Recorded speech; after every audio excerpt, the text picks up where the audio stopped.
Je m'appelle Cyril et aujourd'hui nous allons parler de comment choisir sa couleur de façade. Mais pas seulement, je vais vous dire dans cette vidéo comment choisir une couleur de façade qui sera validée par les services de la mairie. Et ce n'est pas tout. Dans cette vidéo aussi, nous aborderons comment faire une fois choisi la couleur de façade pour que cette couleur de façade soit bien appliquée lors de la construction de la maison. Parce que sinon, vous risquez de choisir une couleur de façade comme celle-ci et d'avoir une maison comme celle-là. Voilà, et tout ça après le générique.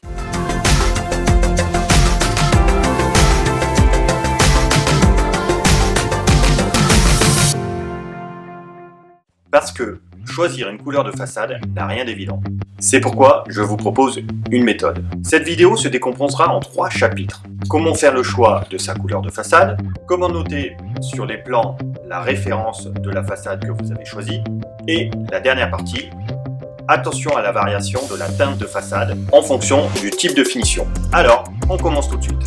Comment faire le choix de sa couleur de façade? Pour vous donner des idées de couleurs de façade, je vous conseille de ne pas vous rendre dans un showroom ou chez votre fournisseur de matériaux. Non, parce que vous allez vous faire venir de fausses idées. En effet, si vous faites cela, vous allez charger votre intellect d'idées qui sont certainement audacieuses. Pour autant, ces idées vont vous conduire à faire un choix de couleurs de façade qui ne correspond pas à l'environnement et au lieu où vous allez construire votre maison. De plus, à cause de ce choix audacieux, il sera difficile pour vous d'obtenir votre permis de construire. Donc, que devez-vous faire? Vous devez vous rendre sur le terrain que vous voulez acheter, équipé d'un appareil photo. De là, à pied, partez visiter les maisons aux alentours. Puis, prenez en photo les maisons qui vous plaisent et dont la couleur de façade vous paraît intéressante. Ensuite, discutez avec votre compagne ou votre compagnon de vos trouvailles en lui montrant les photos. Grâce à ces photos, faites votre choix. Ainsi, vous choisirez la couleur de l'enduit qui vous plaira.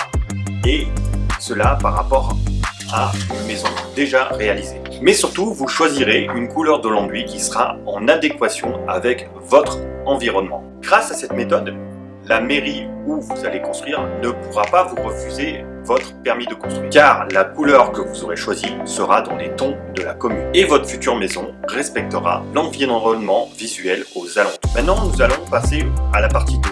Comment noter sur les plans la référence de façade que vous avez choisie. Désormais, vous savez la couleur de façade que vous désirez, mais il faut encore retranscrire cette couleur sans se tromper sur les plans de façade. Alors, comment faire? Commencez par récupérer un nuancier de couleur de façade chez votre fournisseur de matériaux. Retournez avec ce nuancier devant la maison qui vous a le plus plu. Détachez un petit encart du nuancier, puis plaquez-le sur la façade que vous avez aimée. Notez la référence de façade et la référence du nuancier. Par exemple, la couleur O70, orangé clair, du nuancier de la marque Parex Lanco, ou bien la couleur 820, jaune paille, du nuancier de la marque Weber, ou encore, par exemple, la couleur Baya du nuancier de la marque PRB, etc. Ainsi, vous aurez une référence pour votre couleur de façade. Vous devrez noter cette référence sur vos plans de permis de construire. Seulement voilà, il y a un problème. Ces plans de permis de construire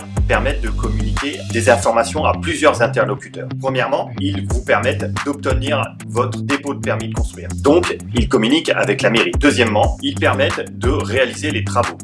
Et donc, il faudra qu'ils puissent communiquer avec le façadier. Seulement, la mairie et l'entreprise de façade ne parlent pas le même langage. Vous devez donc vous adapter à vos interlocuteurs. Donc, rendez-vous en mairie et faites la correspondance entre la couleur de façade que vous avez notée par rapport au nuancier du fournisseur de matériaux et le nuancier de la mairie. Par exemple, teinte de façade, nuancier de la mairie équivalent à BB2, équivalent à la couleur O70, orangé clair, teinte nuancier Parex Lanco. Tout noter sur le plan de façade permet d'éviter les erreurs. Attaquons-nous maintenant à la troisième et dernière partie de cette vidéo. Attention à la variation de teinte de façade en fonction du type de finition. Saviez-vous qu'il y a 4 types de finition pour un enduit traditionnel? L'enduit taloché, l'enduit projeté, l'enduit écrasé et l'enduit gratté. Et attention, pour la même couleur d'enduit, la teinte finale sera modifiée par ce type de finition.